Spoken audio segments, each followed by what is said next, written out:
पाकिस्तान के कब्जे वाले कश्मीर यानी पीओके में इन दिनों हालात काफी तनावपूर्ण हैं, जहां एक और पाकिस्तान सरकार खुद आर्थिक और राजनीतिक संकट में डूबी हुई। वहीं अब वहां से छात्र भी अपनी सरकार के खिलाफ सड़कों पर उतर आए हैं। ये प्रदर्शन किसी राजनीतिक संगठन का नहीं बल्कि छात्रों के हक की आवाज है, जो अब बगावत का रूप ले चुकी है। सवाल ये है कि आखिर पीओके में ये विरोध क्यों भड़का? क्या ये सिर्फ रिजल्ट का मामला है या फिर इसके पीछे कुछ और भी है? आइए जानते हैं पूरी कहानी पीओके के अंदर से उठती इस नई क्रांति की। नमस्कार, मैं हूं चेष्टा नागर, आप देख रहे हैं द हिंदी टॉप। पाकिस्तान के कब्जे वाले कश्मीर, जिसे पीओके कहा जाता है, वहां एक बार फिर से जनता और सरकार आमने सामने आ गई। इस बार आग भड़की है छात्रों के बीच। यह आंदोलन 4 नवंबर से शुरू हुआ, जब मुजफ्फराबाद की एक यूनिवर्सिटी के बाहर हजारों छात्र सड़कों पर उतर आए। शुरुआत में प्रदर्शन शांतिपूर्ण था, लेकिन धीरे धीरे वहां हिंसा भड़क उठी। छात्रों की नाराजगी का कारण था उनके 12वीं के रिजल्ट, जो 6 महीने की देरी से जारी किए गए। जब रिजल्ट आया तो छात्रों ने देखा कि उनके नंबर बहुत कम है। जांच कराने पर पता चला कि नया डिजिटल मार्किंग सिस्टम में गड़बड़ी पाई गई है।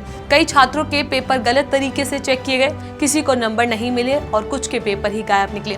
जब छात्रों ने यूनिवर्सिटी से कहा कि रीचेकिंग कराई जाए, तो यूनिवर्सिटी ने नया फरमान सुना दिया।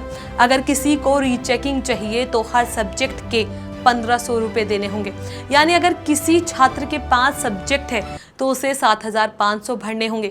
ये रकम वहाँ के छात्रों के लिए बहुत बड़ी है, क्योंकि ज़्यादातर गरीब या मिडिल क्लास परिवारों से हैं।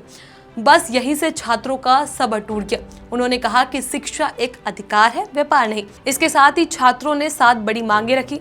ई मार्किंग सिस्टम को तुरंत बंद कर दिया जाए, रीचेकिंग फीस 1500 खत्म की जाए, गरीब छात्रों के लिए फ्री रीचेकिंग सुविधा दी जाए, खराब स्कूल और कॉलेज बिल्डिंग्स, लाइब्रेरी और लैब्स की मरम्मत कराई जाए, अस्पतालों में दवाइयों और डॉक्टरों की कमी दूर की जाए, पब्लिक ट्रांसपोर्ट की सुविधा बढ़ाई जाए, भ्रष्टाचार और सेना के अत्याचारों पर रोक लगाई जाए। मीडिया रिपोर्ट्स के अनुसार जब प्रदर्शन चल रहा था, तभी कुछ अज्ञात लोगों ने भीड़ पर फायरिंग कर दी।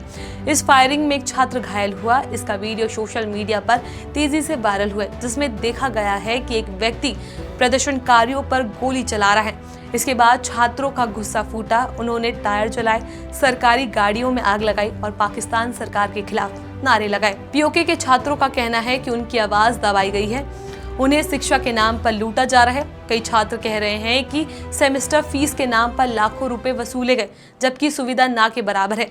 यूनिवर्सिटी की इमारत टूटी हुई, लैब्स और लाइब्रेरी में सुविधा नहीं और हॉस्टल की हालात बेहद खराब है। दरअसल ये पहली बार नहीं जब पीओके के लोग अपनी सरकार के खिलाफ आवाज उठा रहे हैं। इससे पहले अक्टूबर में भी वहां बिजली पानी की बढ़ोतरी, आटे की सब्सिडी और भ्रष्टाचार के खिलाफ बड़ा प्रदर्शन हुआ था। वहां प्रदर्शन 5 दिन तक चला था, जिसकी अगुवाई जम्मू कश्मीर ज्वाइंट आगामी एक्शन कमेटी यानी JKJAC ने की थी। उस प्रदर्शन में भी हिंसा हुई थी, 12 लोग मारे गए थे और 100 से ज्यादा लोग घायल थे। तब सरकार ने प्रदर्शनकारियों की 48 में से 21 मांगे पूरी की थी, लेकिन बाकी मांगों पर कोई ठोस कदम नहीं उठाया गया। अब वही गुस्सा फिर से उभर आया है और इस बार छात्रों के रूप में।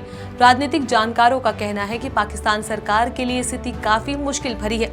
एक और IMF की सख्त शर्तें हैं, दूसरी ओर देश की जनता और अब छात्र भी सड़कों पर उतर आए हैं। और ये सब उस वक्त हो रहा है जब पाकिस्तान के कब्जे वाले कश्मीर में लोग भारत की तरक्की और कश्मीर के विकास की तुलना खुलकर कर रहे हैं। पीओके में यह आंदोलन दिख रहा है कि वहाँ के लोग अब डरने को तैयार नहीं, चाहे सरकार कुछ भी करे। युवा अपने अधिकारों के लिए लड़ रहे हैं। शिक्षा, स्वास्थ्य और रोजगार जैसी बुनियादी जरूरतों के लिए अगर आवाज उठाना गुनाह है, तो शायद वहां इंसाफ का मतलब ही खत्म हो चुका है। अब देखना यह है कि क्या पाकिस्तान सरकार इस बार भी वादे कर मामला ठंडा कर देती है या वाकई बदलाव की दिशा में कोई ठोस कदम उठाती है। इस खबर को लेकर आपका क्या कुछ कहना है, अपनी राय हमें नीचे कॉमेंट बॉक्स में जरूर बताएं।